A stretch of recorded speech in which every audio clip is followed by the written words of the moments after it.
अस्सलामुअलैकुम। Standard second, subject Hindi, lesson number 8, हवाई किले। बहुत पुरानी बात है। रामनगर गांव में रमेश नाम का एक शेख चली रहता था।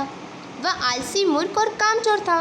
वह भिक्षा मांगकर अपना जीवन व्यतीत करता था, लेकिन वह अमीर बनने के सपने देखा करता था। एक दिन किसी ने भीख में एक मिट्टी का हंडिया भरकर आटा दे दिया। आज तक उसे किसी ने इतना अधिक आटा नहीं दिया था। इतना सारा आटा देखकर वह कल्पना में खो गया। देखो, वो कल्पना में खो गया, सब सपने देख रहा है। कल्पना करते करते वह बिस्तर पर लेट गया।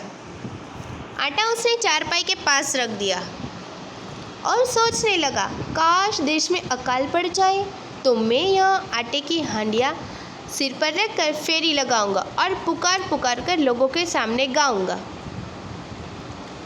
आओ भैया आटा ले लो, बढ़िया गेहूं का आटा ले लो, अच्छा गेहूं का यह आटा बनाएगा रोटी और करारा पराठा।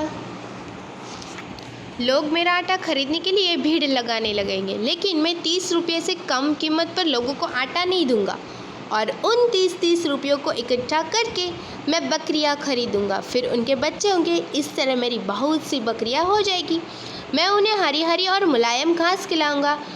इन बकरियों को मैं एक एक करके बेच डालूंगा। उन रुपयों को इकट्ठा करके मैं 2 गायें खरीदूंगा और फिर उन गायों के भी बछड़े होंगे जो बड़े होकर गाय और बैल बन जाएंगे। उन गायों के दूध से मैं घी, दही और मक्खन बनाऊंगा। फिर मैं उनका व्यापार करूंगा। उसके बाद मैं एक ऐसी मिठाई की दुकान खोलूंगा जो शहर में सबसे बड़ी होगी। मैं उस दुकान में बैठकर जोर जोर से आवाज़ें लगाऊंगा और गाऊंगा, आओ भैया आओ बहना, मेरी मिठाई का क्या कहना।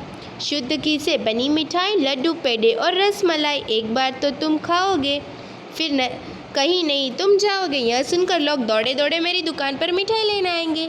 इस तरह मेरी मिठाई की दुकान खूब चलने लगेगी और मैं एक दिन बहुत अमीर आदमी बन जाऊंगा। मेरे पास सोना चांदी, हीरे मोती और जवाहरात होंगे। उसके बाद मैं सोना चांदी और हीरा का व्यापार करूंगा। मेरे पास नौकर चाकर, गाड़ी, बंगला, सब कुछ होगा। अमीर लोग मुझसे अपनी पुत्री का विवाह करने के लिए मेरे घर के चक्कर काटेंगे, लेकिन मैं अपना विवाह किसी देश की सुंदर राजकुमारी के साथ ही करूंगा। कुछ सालों में ही मेरे कई सारे बच्चे होंगे। मैं उनके साथ खूब खेला करूंगा, लेकिन अगर बच्चे शरारत करेंगे तो मैं उन्हें थप्पड़ मारकर कहूँगा कि शरारत करोगे तो मैं ऐसे ही मारूंगा। यह सोचते ही रमेश ने थप्पड़ मारने के लिए हाथ जो घुमाया वह सीधा आटे की हंडिया पर लगा और हंडिया टूटकर जमीन पर गिर गई। सारा आटा इधर उधर जमीन पर बिखर गया। हंडिया गिरने की आवाज़ सुनते ही रमेश कल्पना की दुनिया से निकलकर वास्तविक दुनिया में आ गया। देखो, पूरा मटला टूट गया और वो वास्तविक दुनिया में आ गया। अब वहाँ न तो बच्चे थे, न राजकुमारी, न नौकर चाकर और न गाड़ी बंगला।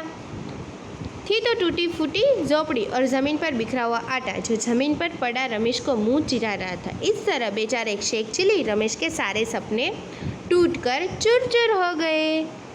अस्सलाम वालेकुम।